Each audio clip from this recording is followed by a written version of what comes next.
Inscreva-se no canal, ative as notificações e compartilhe este vídeo. Padrão de acidentes: os casos que levantam suspeitas sobre tratamento de presos políticos no Brasil. Investigação revela semelhanças entre casos de Oswaldo Eustáquio, Jair Bolsonaro e outros detidos por ordem de Alexandre de Moraes. Reportagem especial, 9 de janeiro de 2026. Um padrão preocupante. Nos últimos anos, uma série de acidentes envolvendo presos políticos sob jurisdição do ministro Alexandre de Moraes tem chamado a atenção de defensores dos direitos humanos, advogados e organizações internacionais.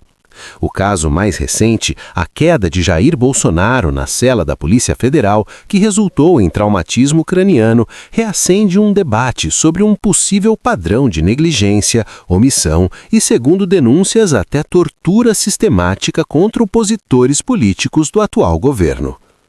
Uma investigação detalhada revela semelhanças impressionantes entre diversos casos, desde demoras inexplicáveis em atendimentos médicos até relatos de tortura que só vieram à tona após as vítimas conseguirem asilo político no exterior. Caso 1. Oswaldo Eustáquio, o jornalista que ficou paraplégico. O acidente na Papuda. Em dezembro de 2020, o jornalista Oswaldo Eustáquio caiu na cela e bateu com as costas no chão enquanto estava preso no complexo penitenciário da Papuda.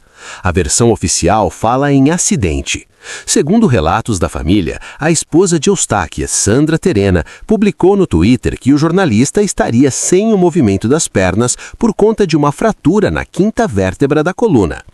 O jornalista entrou na cadeia caminhando e saiu de cadeira de rodas, como ele mesmo declarou posteriormente. A versão oficial versus a realidade.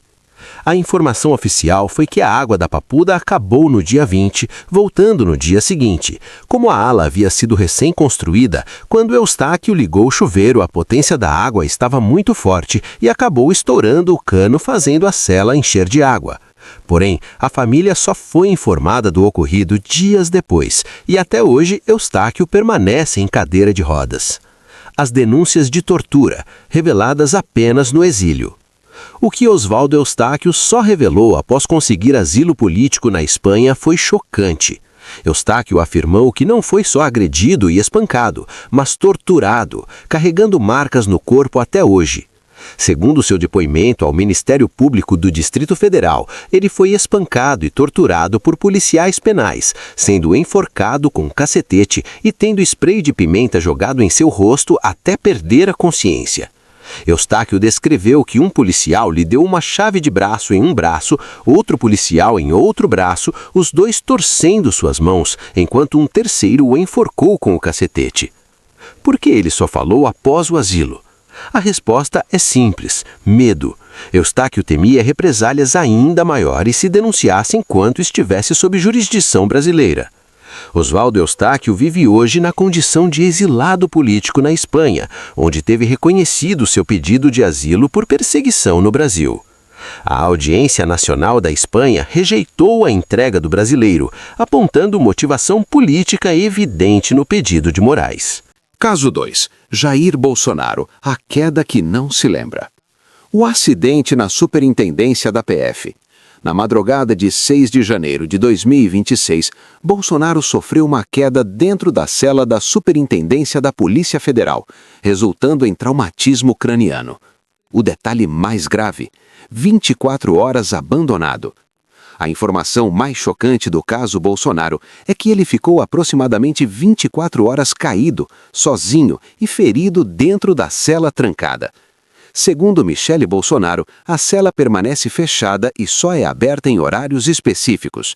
Para medicação, primeira dose às 8 horas da manhã, para visitas programadas. Isso significa que, se a queda ocorreu durante a madrugada, como relatado, Bolsonaro ficou no chão, possivelmente inconsciente ou desorientado, até pelo menos às 8 horas da manhã seguinte. Mesmo às 8 horas, não há garantia de que foi socorrido, pois Michele afirma que ele só recebeu atendimento quando ela chegou para visitá-lo e a cela foi aberta.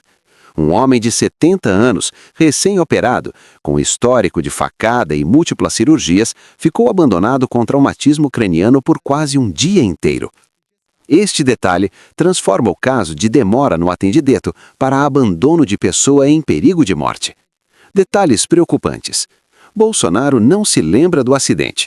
Em conversa com Michele Bolsonaro, o ex-presidente afirmou não se lembrar da queda, um detalhe que levanta questões sobre o que realmente aconteceu. Bolsonaro ficou 24 horas sem atendimento. Segundo Michele Bolsonaro, o ex-presidente passou aproximadamente 24 horas caído e ferido na cela sem qualquer atendimento. Ele só foi socorrido quando Michele chegou para visitá-lo e a cela foi aberta. A cela permanece trancada, como o quarto permanece fechado e só pode ser aberto para medicação, primeiro às 8 horas da manhã, ou visitas. Bolsonaro ficou sozinho, caído e ferido durante toda a madrugada e manhã seguinte. Demora adicional para exames. Mesmo após ser encontrado, Michele relatou que aguardou mais de 6 horas no estacionamento do hospital DF Star, esperando a autorização de Moraes para que os exames fossem realizados. Negativa inicial de Moraes. Na tarde de terça-feira, Moraes negou o pedido da defesa para autorizar a ida imediata ao hospital, alegando que não havia indicação médica urgente. A autorização só veio na quarta-feira, 7 de janeiro, mais de 24 horas após o acidente inicial e várias horas após ele ter sido finalmente encontrado. Circunstâncias suspeitas. Bolsonaro havia acabado de passar por cirurgias delicadas. Estava se queixando de dificuldades para dormir devido ao barulho do ar-condicionado. A cela permanece trancada, então ele só foi encontrado quando chamado para a visita. Michele denunciou que ele foi negligenciado e submetido à tortura. Caso 3. Clériston Pereira de Souza Cunha. A morte anunciada. O caso mais trágico. Clériston Pereira de Souza Cunha, preso por participação nos atos de 8 de janeiro, morreu no início de setembro de 2025 por problemas cardíacos aos 46 anos. A demora fatal. A defesa de Clériston havia solicitado sua liberdade provisória. Em 1º de setembro de daquele ano, a Procuradoria-Geral da República emitiu parecer favorável ao pedido, mas o STF ainda não havia despachado o pedido quando ele morreu. A petição pedindo prisão domiciliar por problemas de saúde nunca foi analisada. Ele morreu 13 dias depois. Denúncias da família. Em fevereiro de 2025, Luísa Cunha, filha de Clériston, pediu ajuda ao representante da OEA, afirmando que o pai havia sido preso injustamente e torturado. Caso 4. Daniel Silveira. Febre alta e negação de tratamento. Cirurgia complexa e abandono. O ex-deputado Daniel Silveira enfrentou situação parecida após fazer uma cirurgia complexa no joelho em julho de 2025, passando dias com febre alta, sem fisioterapia regular, sem receber todos os medicamentos necessários e sem exames para apurar uma possível infecção. O médico responsável pela cirurgia apontou o risco de complicações graves, inclusive de morte. Caso 5. Roberto Jefferson. Meses sem análise médica. Abandono judicial. Quando uma decisão do Tribunal Regional Federal autorizou a prisão domiciliar de Roberto Jefferson em abril de 2025, ele passou a depender de uma decisão do Supremo para ser liberado. Seus advogados reclamaram da lentidão de Moraes em avaliar seu estado, afirmando que não havia análise judicial sobre sua condição de saúde ou prisional há mais de 5 meses por parte do ministro relator. Outros casos de morte em negligência. Antônio morreu de traumatismo craniano. Antônio foi preso em flagrante em 9 de janeiro de 2023, enquanto acampava em frente ao QG do Exército. Fazia uso de medicamentos para hipertensão arterial. Morreu em 29 de outubro de traumatismo crânioencefálico grave e choque neurogênico. Éder, 7 meses preso. Petição ignorada. Éder foi preso preventivamente em 8 de janeiro e ficou detido na Papuda por 7 meses. A defesa havia protocolado em 7 de novembro uma petição pedindo conversão da prisão preventiva em domiciliar por problemas de saúde. A petição nunca foi analisada. Ele morreu 13 dias depois. Implicações legais. De negligência a possível homicídio culposo. O caso Bolsonaro. Abandono de pessoa. O detalhe revelado por Michele Bolsonaro de que o ex-presidente ficou 24 horas caído e ferido sem socorro muda completamente a natureza jurídica do caso. Segundo especialistas em direito penal consultados, essa situação poderia configurar 1. Abandono de pessoa, artigo 135 do Código Penal. Deixar de prestar assistência à pessoa em perigo iminente. Pena, detenção de 1 a 6 meses ou multa. Agravante, se a vítima é maior de 60 anos. Qualificado, se resulta lesão corporal grave. Prisão de 1 a 3 anos. 2. Omissão de socorro, artigo 135. Deixar de prestar socorro à vítima de acidente. No caso de autoridade pública, crime funcional. 3. Tortura por omissão, Lei 9.497. Submeter pessoas sob sua guarda a sofrimento físico ou mental, por ação ou omissão. Pena, reclusão de 2 a 8 anos. 4. Homicídio culposo, se houvesse morte. A demora de 24 horas para socorrer uma pessoa de 70 anos com traumatismo craniano poderia ter sido fatal. Precedentes mostram que vítimas de trauma na cabeça podem desenvolver hemorragias cerebrais em horas. O agravante da idade e condição médica. Bolsonaro tinha 70 anos no momento do acidente e havia acabado de passar por cirurgia de hérnia inguinal bilateral, 3 procedimentos no nervo frênico, apenas 5 dias de recuperação antes de voltar à cela. Segundo médicos, essa combinação de fatores torna a demora de 24 horas particularmente perigosa. Risco de hemorragia cerebral não detectada, risco de choque traumático, risco de complicações pós-operatórias, risco de trombose. A questão do monitoramento. Por que uma cela que abriga um ex-presidente de 70 anos, recém-operado, não possui câmeras de monitoramento, sistema de chamada de emergência, verificação periódica de bem-estar, protocolo médico de acompanhamento pós-cirúrgico? Essas são perguntas que as autoridades terão que responder. Demora sistemática em decisões que beneficiam réus.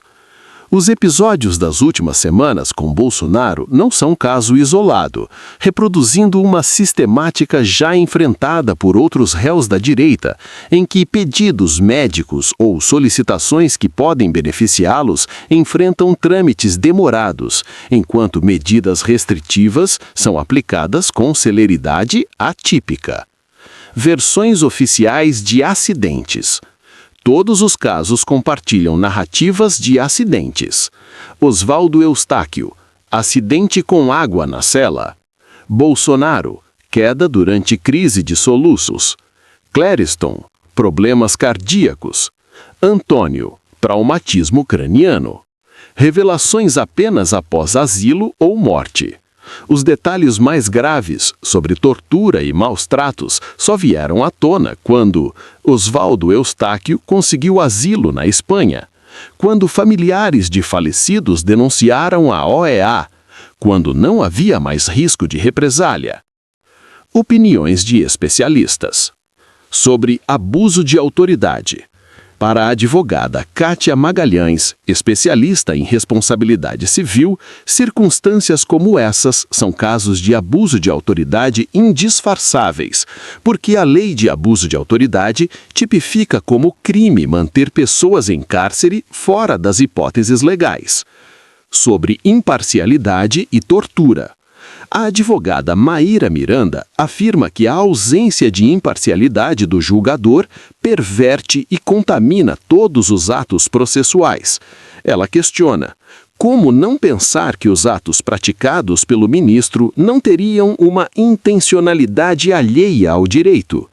Para Miranda, não havendo imparcialidade e havendo a intenção de infligir sofrimento e desgaste psicológico, certos atos poderiam ser classificados como tortura ou tratamento desumano ou degradante.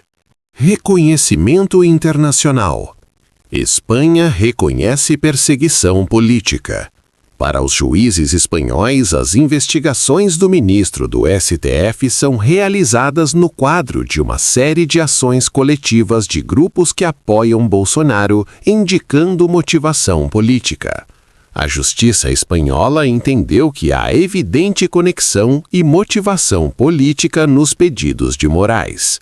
Reação das autoridades espanholas. Um policial nacional espanhol disse a Eustáquio ao sair de um julgamento: "Parabéns, a Espanha te concedeu asilo. Agora coloca esse ministro no lugar dele, porque aqui ele não manda." As autoridades espanholas receberam muito mal a atitude de Moraes ao ferir a soberania espanhola, tentando obrigar o embaixador da Espanha a responder em 5 dias. Números que assustam. Presos do 8 de janeiro. 1.430 pessoas presas desde os atos. 1.399 já foram condenadas. 179 continuam presas atualmente. 60 morreram durante a tramitação dos processos. Pelo menos 60 fugiram para a Argentina. Mortes documentadas. Até o momento, foram documentadas 6 mortes de réus do 8 de janeiro durante a tramitação processual, incluindo Clériston, problemas cardíacos após pedido de liberdade ignorado. Antônio, traumatismo craniano. Éder, morreu 13 dias após petição médica ser ignorada. O que dizem as vítimas? Michele Bolsonaro. Ele está em um quarto, trancado, que só pode ser aberto quando ele tem que tomar medicação. A primeira medicação do dia é às 8 da manhã e isso nos preocupa. Meu amor não está bem. Durante a madrugada, enquanto dormia, teve uma crise, caiu e bateu a cabeça num móvel. Como o quarto permanece fechado, ele só foi receber atendimento quando foram chamá-lo para minha visita. Ele ficou aproximadamente 24 horas caído, sozinho, sem socorro, só foi encontrado quando cheguei para visitá-lo e abriram a cela. Encontrei meu marido atordoado, com um hematoma no rosto, sem se lembrar do que havia acontecido. Ele passou a noite inteira sozinho, ferido, possivelmente com traumatismo craniano. Oswaldo Eustáquio, do exílio. Eu não fui só agredido e espancado, eu fui torturado. Eu carrego marcas no meu corpo até hoje. Sou uma prova viva dos abusos de Alexandre de Moraes. Luísa Cunha, filha de Clériston, afirmou ao representante da OEA que o pai havia sido preso injustamente e torturado. Semelhanças entre os casos. 1. Todos sob jurisdição de Moraes. Todos os casos envolvem presos cujas prisões foram determinadas ou mantidas por Alexandre de Moraes. 2. Acidentes em celas. Oswaldo Eustáquio, queda por acidente com água. Bolsonaro, queda por crise de soluços. Clériston, problemas cardíacos. Antônio, traumatismo craniano. 3. Demora ou negação de atendimento médico. Oswaldo, família só soube dias depois do acidente. Bolsonaro, ficou 24 horas caído e ferido na cela, trancada. Só foi socorrido quando Michele chegou para a visita. Depois disso, mais 6 horas esperando a autorização de Moraes para ir ao hospital. Daniel Silveira, dias com febre alta sem tratamento adequado. Clériston, pedido de liberdade por problemas de saúde nunca analisado. Éder, petição médica ignorada, morreu 13 dias depois. 4. Perda de memória ou impossibilidade de denunciar. Bolsonaro não se lembra da queda. Oswaldo só denunciou tortura após asilo. Mortos não puderam contar suas versões. 5. Condições precárias e protocolos questionáveis. Oswaldo, cela alagando, sem supervisão adequada. Bolsonaro, ar-condicionado barulhento impedindo o sono, cela trancada sem monitoramento. Pessoa de 70 anos, recém-operada, ficou 24 horas caída, sem socorro. Outros relatam condições degradantes e falta de supervisão médica. Cronologia comparativa. Osvaldo Eustáquio. 18 de dezembro de 2020, preso. 18 de dezembro de 2020, torturado, segundo relatos posteriores.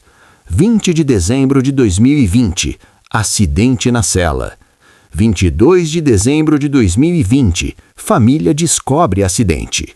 Resultado, paraplégico. 2023, foge para a Espanha. 2025, consegue asilo político. 2025, revela torturas. Bolsonaro, 1º de janeiro de 2026, retorna à PF após cirurgias. 2 de janeiro de 2026, defesa reclama de barulho na cela.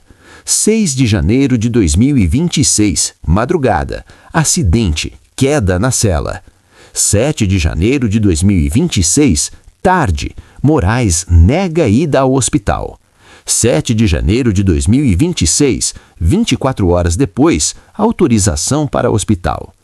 8 de janeiro de 2026, PGR recebe pedido de prisão de Moraes por tortura. Clériston Pereira de Souza Cunha. 8 de janeiro de 2023, preso.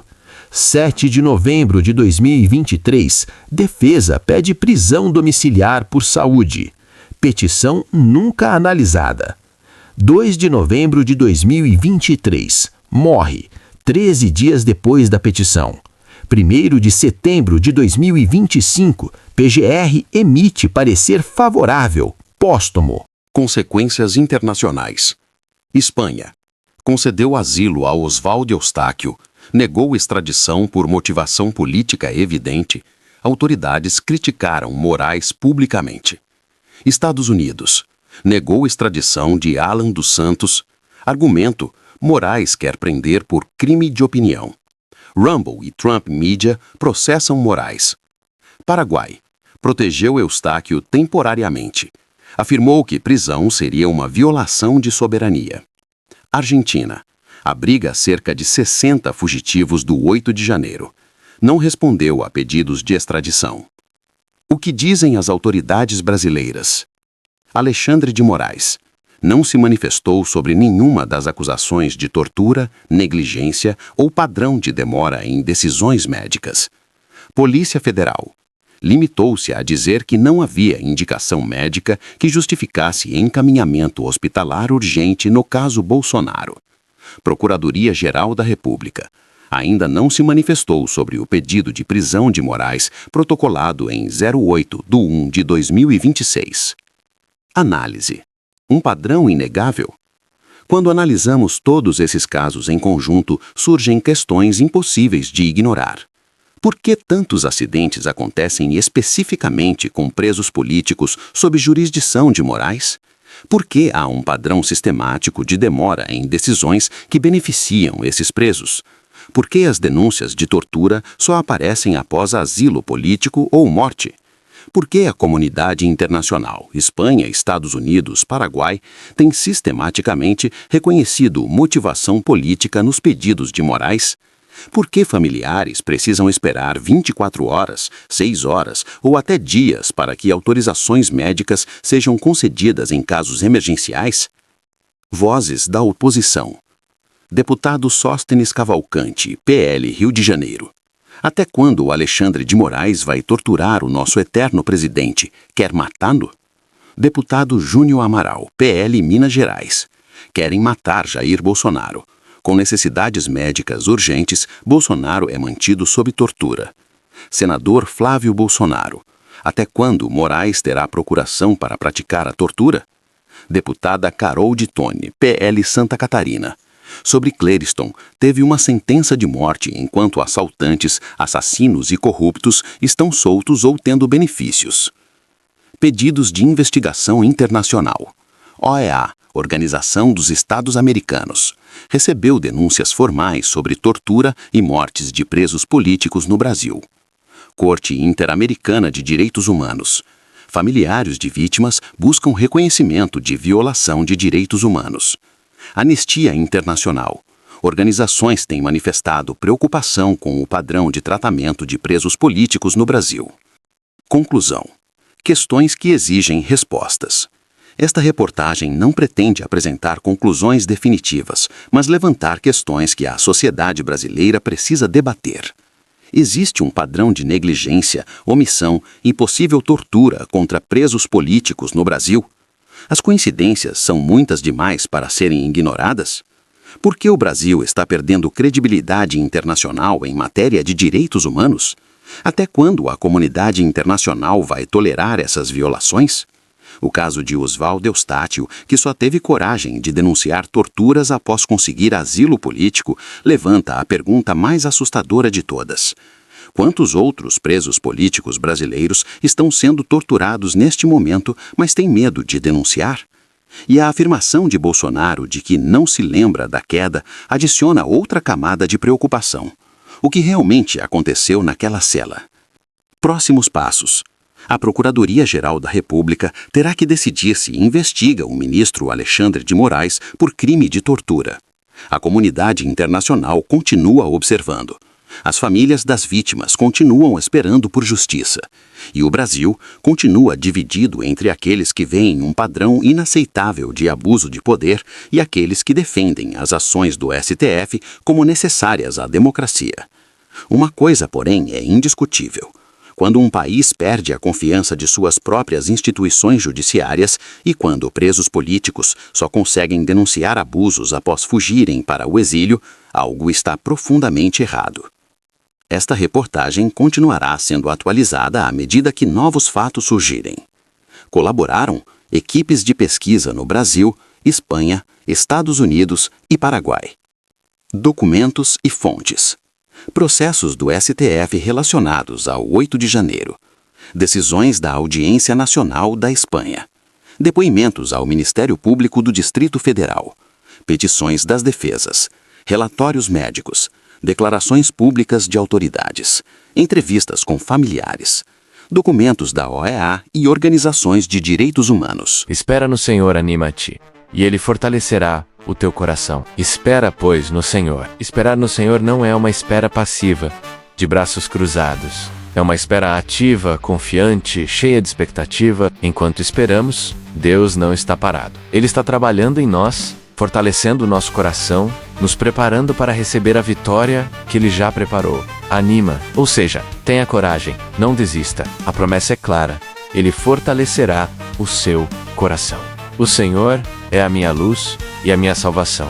A quem temerei? O Senhor é a força da minha vida. De quem me recearei? Que declaração de fé. Davi não diz que o Senhor dá a luz, mas que Ele vezes é vezes a luz. Em meio à escuridão da incerteza, do medo, das dificuldades, Deus não é apenas um guia distante. Ele é a própria luz que nos envolve e dissipa as trevas. Ele é a nossa salvação, o nosso resgate seguro. E se Ele é a fortaleza, a muralha que protege a nossa vida, que poder neste mundo pode realmente nos abalar? Essa é a primeira lição. O nosso medo diminui quando aumentamos a nossa consciência da grandeza de Deus. Davi continua, lembrando de vitórias passadas no versículo 2, quando os malvados, meus adversários e meus inimigos, se chegaram contra mim para comerem as minhas carnes, tropeçaram e caíram. Ele não estava falando de uma possibilidade, mas de uma experiência real. Os inimigos vieram com fúria, prontos para destruí-lo, mas foram eles que caíram. Isso nos ensina a importância de manter um memorial das vitórias que Deus já nos deu. Quando a nova batalha surge,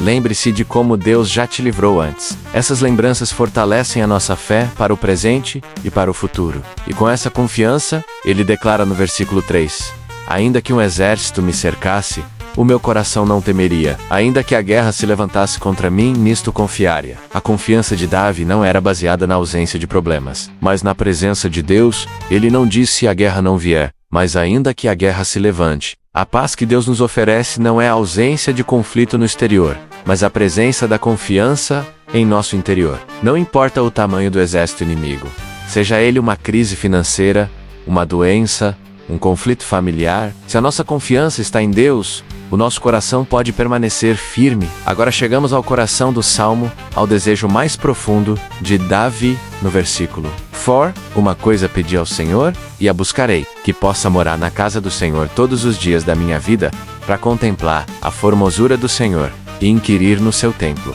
Pense, diante de inimigos e guerras, o maior desejo de Davi não era a destruição dos seus adversários, ou a conquista de mais riquezas. Era simplesmente estar na presença de Deus. Morar na casa do Senhor significa viver em contínua comunhão com Ele, tudus os dias, não apenas aos domingos. O que ele queria? Contemplar a beleza do Senhor, a sua glória, o seu caráter, o seu amor. E inquirir no seu templo. Buscar sabedoria, direção, entender os seus caminhos. Esse deve ser o nosso maior anseio também.